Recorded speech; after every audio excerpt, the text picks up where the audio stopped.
1925, Borges observed that our lyrical core is poetry of the night and the penumbra. The Spanish literary critic Vicente Cervera Salinas is one of many readers of Borges to observe that the night might well be the emblem of his poetry.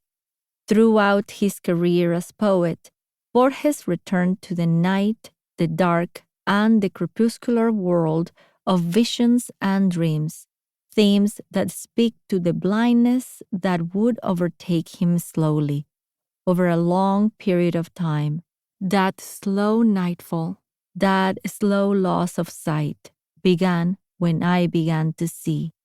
It was continued without dramatic moments, a slow nightfall that has lasted more than 3/4 of a century. In 1955, the pathetic moment came when I knew I had lost my sight, my readers' and writers' sight. Poems of the Night gathers Borges's most eloquent signature poems, among them The Cyclical Night, The Moon, History of the Night, and Poem of the Gifts, along with lesser-known poems, whether famous or unknown.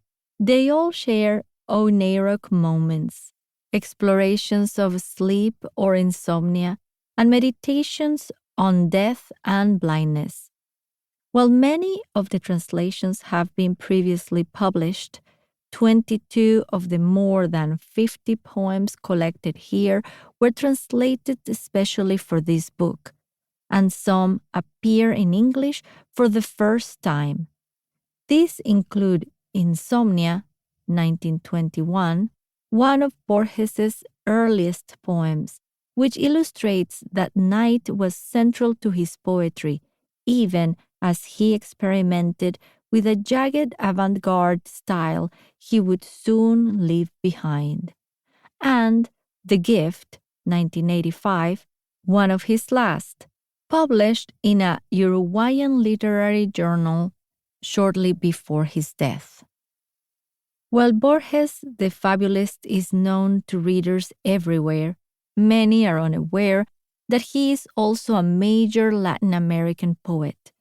He began writing poetry during World War I as a teenager, living with his family in Geneva, reading Walt Whitman and Heinrich Heine with enthusiasm, and translating German expressionist poems. After a formative stint in Spain, where he was caught up in the avant-garde whirlwind, he returned to Argentina in the 1920s and wrote poetry that combined the geography and even the history of the Rio de la Plata region of his birth, with a metaphysical aura that would surround most of his subsequent literary works, and that rehearsed many of his characteristic motifs: the mirror, labyrinth, cyclical time, and infinity. These, he admitted on several occasions, were the products of his nightmares. I have two nightmares that often become confused with each other. I have the nightmare of the labyrinth, which comes in part from a steel engraving I saw in a French book when I was a child. In this engraving were the 7 wonders of the world, among them the labyrinth of Crete. I believed when I was a child, or I now believe I believed, that if one had a magnifying glass powerful enough, one could look through the cracks and see the Minotaur in the terrible center of the labyrinth. My other nightmare is that of a mirror. The two are not distinct, as it takes only 2 facing mirrors to construct a labyrinth.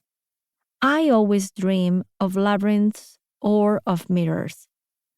In the dream of the mirror, another vision appears, another terror of my nights, and that is the idea of the mask.